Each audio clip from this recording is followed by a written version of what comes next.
손상병법 제5화. 도대체 인대강화 주사가 뭐지? 2부. 원장님, 저 또 왔습니다. 자주 뵙네요. 어서와요.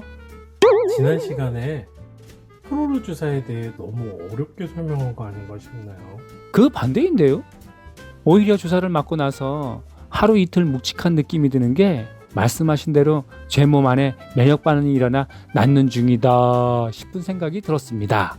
그래서 그런지 발목과 손목이 더 안정된 느낌이에요. 그런데 제가 이것저것 검색하다 보니 DNA 주사니 콜라겐 주사니 여러 주사 종류가 있더라고요. 그래서 프로로 주사와 어떻게 다른지 좀 궁금해졌어요. 네, 많이들 물어보시는 질문이에요. 이른바 DNA 주사는 이름처럼 무슨 유전자가 들어있는 것은 아니고요. 조직 재생에 도움이 되는 핵산 조각, 더 쉽게 말하면 아미노산이 들어있는 주사입니다. 조직 재생 주사 중 한 종류라고 보시면 됩니다.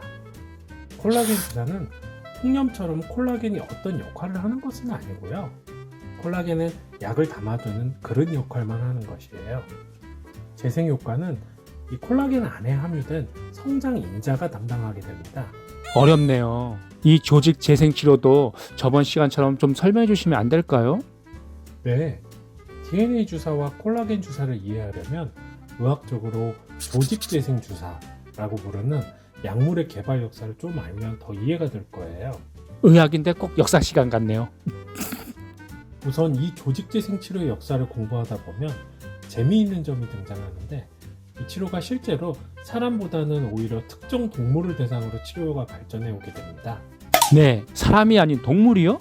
네, 그 동물은 바로 말이었어요. 말이요? 자동차가 없던 시절에 말은 교통과 전쟁, 통치를 위해서 없어서는 안 될 아주 중요한 존재이자 재산 목록이었죠. 특히 전쟁의 핵심 요소였던 전투말을 치료하는 마의는 동서양을 막론하고 사람을 치료하는 의사보다 더 귀한 대접을 받아온 것이 역사적 사실이에요. 생각해보세요. 생사가 오가는 전쟁터나 소식을 급히 전하는 파발마 등이 부상을 입었을 때 이들을 치료하는 것은 전쟁의 승패나 소식 전달의 속도를 결정하는 아주 중요한 요소였겠죠? 그러네요. 특히 말들의 다름질로 인한 다리 쪽의 힘줄과 인대 손상에 대한 치료의 투자와 발전은 이러한 역사적, 경제적 요구 아래 지속해서 이어져 왔죠. 요즘도 승마나 경주마도 몸값이 엄청 비싸던데 지금도 말 치료에 관한 연구가 많은가요? 지금도 여전히 말은 사람만큼 중요한 건인대 손상 치료의 주요 대상이기도 합니다. 현대에 접어들면서 초기의 임상 의사들과 연구자들의 관심은 마치 어떤 해독제를 찾듯이 특수물질을 찾아서 먹거나 손상 부위에 바르거나 주사로 주입하는 약을 연구하는 것이 주류를 이루었습니다. 내가 먼저 찾아내야지. 이렇게 레이스하듯 광범위한 연구가 경쟁적으로 시작되었죠.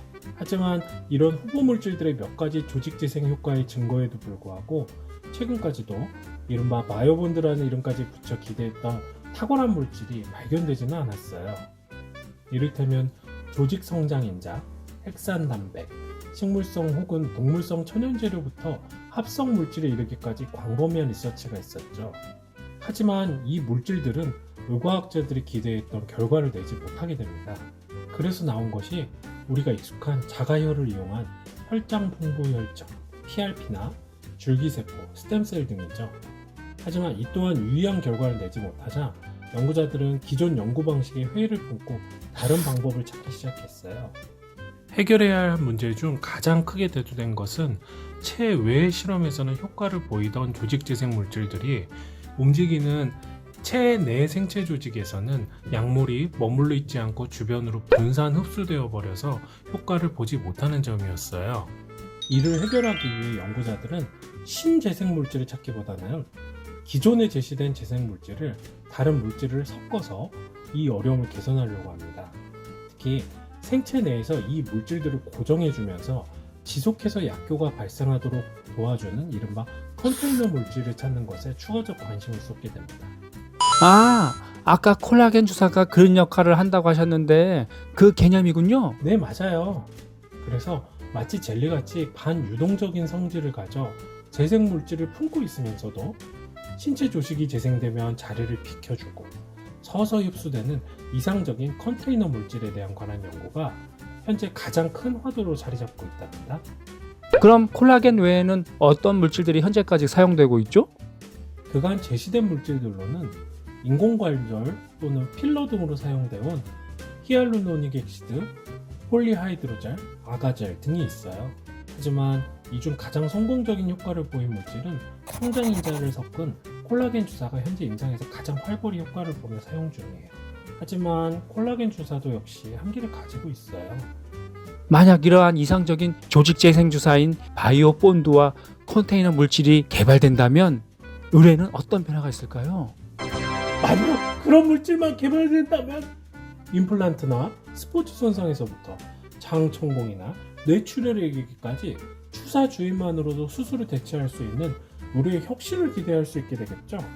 그런 약을 박 원장님이 개발하시면 되겠네요. 그런 약을 개발한다면 노벨학상감이에요. 전 이번 생엔 틀렸어요. 저는 깔끔히 이해가 갔어요. 정말 친절한 설명 감사해요.